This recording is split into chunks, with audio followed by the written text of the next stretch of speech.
¿sí? Es raro que las obras sociales, las prepagas, se matan por tener chicos. Ahora, si una persona tiene más de 40 años, por ejemplo, ya le cobran más. Y ni hablar si tiene 60 o 65 años. Es decir, Ave María Purísima, quedarse sin prepaga en ese momento. ¿Por qué? Porque justamente los costos son mucho mayores en la medida que vamos envejeciendo. Y con el tiempo había algo que a mí no me terminaba de cerrar. Le damos pastillitas a los pacientes y a veces los pacientes no cumplían con los tratamientos. Te digo, ¿qué es lo que está pasando acá? Y con el tiempo, igualmente con cambios internos, yo comencé a practicar mindfulness. Un día escuché mindfulness y la palabra me llamó la atención, digo. Y empecé a practicar y ahí empezó a hacer mi cabeza un clic. Y me di cuenta que justamente en la medicina había una pata floja, que era el factor espiritual, ¿sí?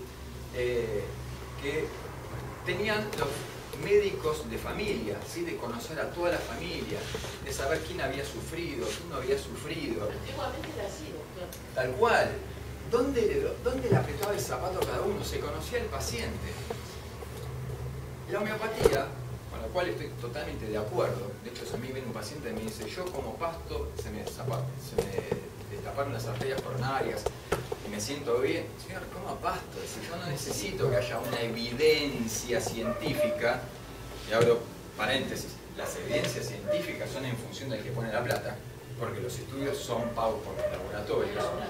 Es muy sabido que hay evidencia que no está, porque los laboratorios la esconden. Entonces, no necesitamos necesariamente de una evidencia científica fuerte para saber que algo es bueno. Vuelvo a la homeopatía. La homeopatía tiene algo de bueno. Escucha.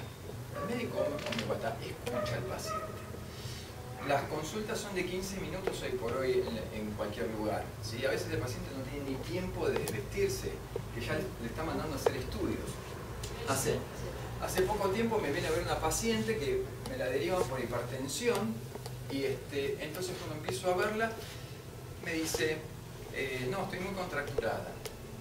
Y la historia de esta señora era que por un lado venía un hijo de afuera y por otro lado iba a ir a Tucumán a conocer dónde vivía su hijo, que de golpe y porrazo hace varios años decidió hacerse hippie y se fue y él nunca quiso que ella fuera.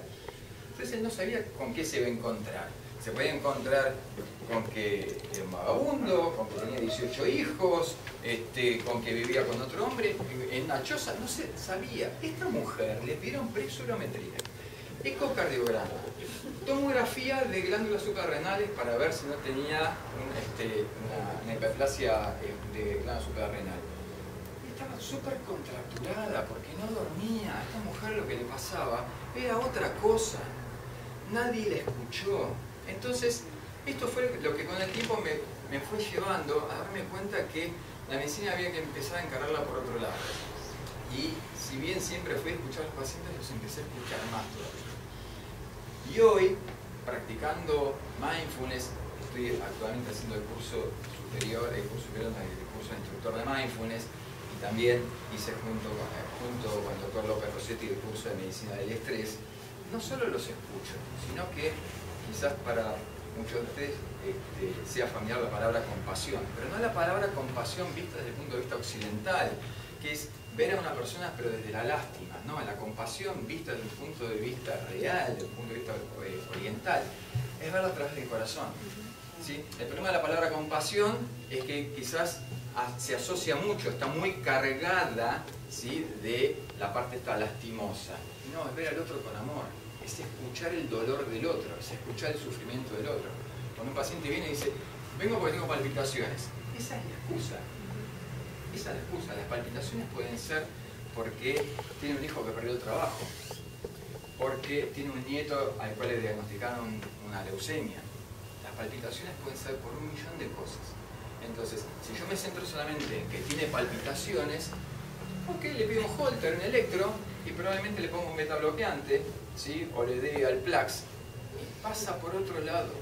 Es decir, la medicina vive tapando el problema, en vez de ir a buscar el problema. Y acá entramos con el tema del estrés. Entonces, esta palabra que nos ocupa hoy, ¿y qué es el estrés? El estrés es la causa o es la consecuencia de una enfermedad, ¿sí? Todo el mundo habla de estrés. Sí, estoy estresado, mi enganito está estresado, vos no sabés. Le di un surmenage, decían las abuelas. ¿Sí? ¿Qué es el estrés en definitiva? Que, bueno, aprovechemos que no tenemos. Eso estuvo bueno que no traigan. Todo sirve. ¿Quién tienen por estrés? Sin miedo, ¿eh? Es como la no digestión de algo que me pasó, que está pasando. Ok, la no digestión de algo que me está pasando. ¿Qué más? ¿Qué más hay? La saturación de emociones. ¿La? Saturación, cuando uno ya como que llegó a un límite propio en el que ya no maneja las emociones, no puede manejar la situación. No digestión. Es como que se escapa de las manos manejar las situaciones, ¿no? Entonces desesperamos, corremos y no encontramos salida para la situación. Una respuesta exagerada. Exacto, ¿cómo? Una respuesta exagerada ante la situación. Ahí también, una respuesta exagerada. También es una carga mental. También es una carga mental, muy bien. Emocional, dijo es otro sinónimo. Estoy viendo las patas también, perdón. Porque no tiene sentido. Ok. Situación incómoda, vulnerabilidad. Vulnerabilidad, sentirse Vulnerabilidad vulnerable a la situación. Porque tiene mucho que ver. Sí. Vulnerable, donde todo nos hiere más, todo nos resulta muy pesado. Ok, es un poco de todo en realidad. A ver, si hablamos de estrés, estoy obligado a hablar de Bruno Hans Selye. Bruno Hans Selye fue un médico austrohúngaro que desarrolló la parte más importante de su prolífica carrera en Canadá, en Toronto. Él falleció en el año 82, nació en 1907, y cuando comenzó a estudiar, en un momento él quería descubrir una nueva hormona femenina. En esa época uno tenía carta libre para hacer lo que quisiera, no podía matar, masacrar en pos de la investigación, se hacía lo que quisiera. Entonces hizo un macerado de ovario y se lo inyectaba a las ratas. Entonces él encontraba básicamente tres, obviamente después las ratas le sacrificaba y encontró básicamente tres cosas. Por un lado, que los ganglios linfáticos, el timo, estaba disminuido de tamaño, estaba atrofiado. Después encontró que las glándulas suprarrenales estaban aumentadas de tamaño y que había úlceras en el estómago. Había otras cosas más, aumento de la grasa, disminución de la grasa retroperitoneal, cambios del hígado, pero como cosas fundamentales estas tres. ¿Sí? Y las voy a remarcar entonces. Vamos a ver, úlceras de estómago, disminución de ganglios linfáticos, ¿sí? Y aumento de tamaño de las glándulas suprarrenales. Bien. Entonces, qué interesante lo que produce el macerado de ovario. Entonces agarra y lo hace con útero. Sacrifica y encuentra exactamente lo mismo. Y así empieza a probar, porque como les decía, si lo hacía con una cosa, hacía con otra, empezó hígado, tiroides, cerebro. Y lo que a él lo empieza a desconcertar es que en todos los casos encontraba exactamente las mismas respuestas. ¿Cómo? No importaba lo que yo les hiciera, siempre encontraba lo mismo. Y empezó a acordarse, incluso estaba con formalina, con un producto inorgánico, ni siquiera algo orgánico, con lo inorgánico también. Entonces, él recordó en sus primeros años, cuando veía que los pacientes enfermos, ¿sí?, no importaba la patología que tuvieran, desarrollaban más o menos los mismos síntomas de depresión, ¿sí?, gastritis, hemorragias digestivas, se les caía el pelo, palpitaciones, hipertensión. Entonces él dice, pucha, ¿no será que en realidad todo esto es una respuesta a lo cual él denomina síndrome general de adaptación? Y en el año 1936 publica una carta en la revista Nature en donde él ni siquiera habla de estrés. Él dice síndrome de respuesta a agentes nocivos. Y describe tres etapas. Una primera etapa, ¿sí?, justamente donde ve esto, una primera etapa que se da hasta las 48 horas, tenía muchas ratitas, pobre Selye.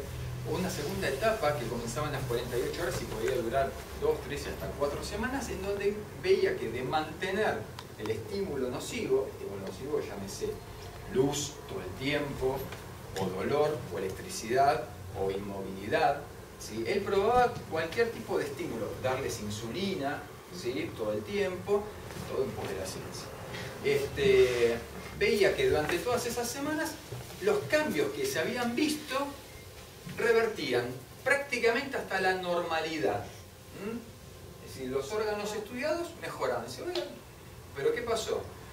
Después de varias semanas y de mantener el estímulo nocivo, volvía a la primera etapa. Los ganglios volvían a alterarse, las úlceras volvían a alterarse y las ratas podían sucumbir y morir, ¿sí? Entonces, el síndrome general de adaptación, ¿sí?, se divide en 3 etapas, y esto es básico, es el ABC, por eso lo mencionamos. Una primera etapa en donde hay estas, digamos, lo que sea la normalidad, donde se alteran los órganos, una etapa donde normaliza, una tercera etapa donde se reagudiza, ¿bien? Y esto de persistir puede llevar a sucumbir al animal. En el caso del ser humano, veremos qué es lo que puede provocar. Entonces, una de las hormonas que él descubre que aumenta es el cortisol, la hormona del estrés, la estrella de la tarde, damas y caballeros, es el cortisol, ¿sí? ¿Por qué? Porque se sabe que el cortisol a largo plazo tiene múltiples efectos, donde se les ocurre. El cortisol, como yo les decía, se libera a nivel de las glándulas suprarrenales, pero para que las glándulas suprarrenales, ¿sí?, este es el riñón, y acá están las glándulas, ¿sí?, la glándula tiene una corteza y una médula. En la corteza, ¿sí?, se libera el cortisol, y en la médula se libera noradrenalina y adrenalina.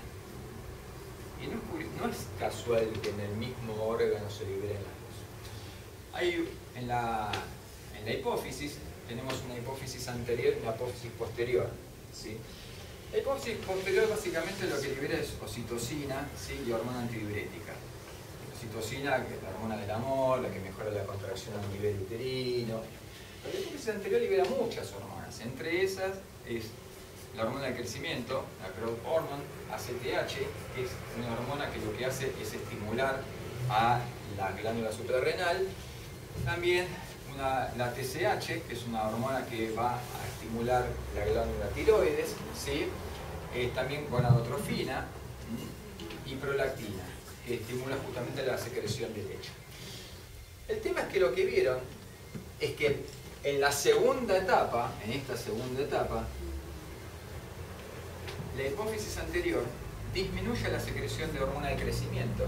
Si estoy atravesando una etapa de estrés, ahora piénsenlo desde el sentido común. Si estoy atravesando una etapa de estrés, ¿me importa crecer? No. ¿Me importa la prolactina, amamantar? No. ¿Me importan las hormonas sexuales? No. ¿Quién va a querer tener sexo si estoy bajo una situación de estrés? De ahí, allá vamos a empezar a dilucidar por qué las personas estresadas pierden la libido.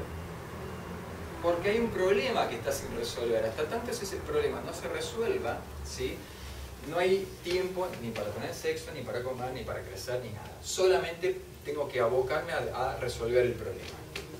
Entonces, así como Serge es el padre del estrés, y la palabra estrés es interesante porque él escuchaba a sus compañeros de donde él estudiaba, que eran ingenieros, y ellos los ingenieros hablaban del estrés, del material, y ellos hablaban como el material se torcía, y él dice, claro, así como se torcen las personas. Entonces él acuña el miembro estrés.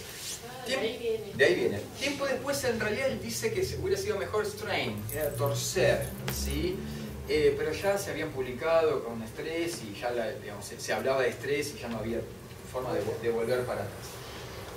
Ahora, si el cortisol es la hormona del estrés crónico, hay la noradrenalina y la adrenalina, ¿sí?, son las hormonas neurotransmisores. Hoy está muy en... Antes se dividía bien, o que era hormona, o que era neurotransmisor. Hoy por ahí, hoy por ahí es una especie de superposición, ¿sí?, en donde en realidad ya no hay una división tan clara de que es una y otra. Una puede funcionar como hormona y al mismo tiempo como citoquina y también como neurotransmisor, dependiendo del lugar donde actúa. Walter Cannon, fisiólogo brillante norteamericano, ¿sí?, descubrió, él tenía que hacer unos trabajos sobre el aparato digestivo porque empezaban a utilizarse los rayos X. El tipo veía que bajo situaciones de estrés el tubo digestivo se quedaba no había peristaltismo, no había movilidad. Entonces, obviamente, estudiando, se dio cuenta que cuando el animal estaba estresado, ¿sí?, subían los niveles de adrenalina y noradrenalina y el intestino se detenía. ¿Colon irritable le suena? ¿Cómo le suena? ¿Dispepsia, comer e hincharse le suena? Ok, todo tiene que ver con todo. Entonces, Walter Cannon, ¿sí?, nos habla de la adrenalina, de la noradrenalina, que serían las hormonas, neurotransmisores de la primera etapa, ¿sí?, porque se liberan precozmente, y el cortisol es el responsable de la segunda y tercera etapa. Entonces, podemos decir que el estrés en realidad, y esto es fundamental, el estrés no es ni bueno ni es malo. El estrés es una respuesta fisiológica del organismo a una situación potencialmente amenazante, externa o externa, ¿sí?, real o imaginaria. Es decir, cualquier situación que nuestra mente interprete como que nos puede dañar es estresante, ¿sí? Si una señora de 75 años con un bastón va caminando por la calle y ve que viene un pibe de 15, con los pelos medio así, qué sé yo, y quizás siente, este me va a robar. Y quizás puede sentirse amenazada, porque ella sabe que no y ahí viene el tema. Empezamos a hablar de recursos, de vulnerabilidad. Se siente vulnerable porque no tiene recursos para hacerle frente. Si me quiere robar, ¿qué hago? Ahora, si en vez de la señora tenemos un tipo, rugby, 1,90 m, ¿sí?, 110 kilos, y viene un pibito de 15 años con los pelos medio así, lo más probable es que el pibito es el que se pueda sentir amenazado. Es decir, que el estrés en realidad es una respuesta adaptativa del organismo, ¿sí?, a diversas situaciones, que dependiendo de nuestra experiencia y dependiendo justamente de los recursos que tenemos para hacerle frente, van a ser estresantes o no, ¿sí? Hablamos de otra situación. Se rompió la heladera y bueno, tengo que comprar heladera, me sale 15.000 pesos. Y bueno, si soy Tinelli, ahora, si la heladera, en realidad, digamos, estamos hablando de una familia de muy escasos recursos, es un problema. Entonces, el punto no es el problema, es lo que interpreto, lo que me genera esa situación. Entonces, esa situación no es un... Por eso también, después hablar del tema de lo traumático y lo disruptivo, ¿sí? Un elemento, una situación que puede ser socialmente traumática, para esa persona no lo es. No es el problema el asunto, es la interpretación que yo hago del problema. Ok, entonces, si hablamos de estrés, es obligatorio también hablar de homeostasis. Si hablamos de homeostasis, hablamos de Walter Cannon, porque Walter Cannon fue el que describió que la homeostasis, básicamente, son una serie de recursos o de procesos para mantener la estabilidad del organismo. ¿Ok? Pero esta serie de recursos son económicos, se gasta poca energía. Por ejemplo, yo tengo la temperatura normal, ¿cuál es? Entre 36 y 37 grados. ¿Sí? Fuera de una situación excepcional, una infección, el organismo mantiene la temperatura siempre así, igual que el pH de la sangre, la alcalinidad del estómago, la glucemia, entre 70 y 110. Bien. Ahora, eso es homeostasis.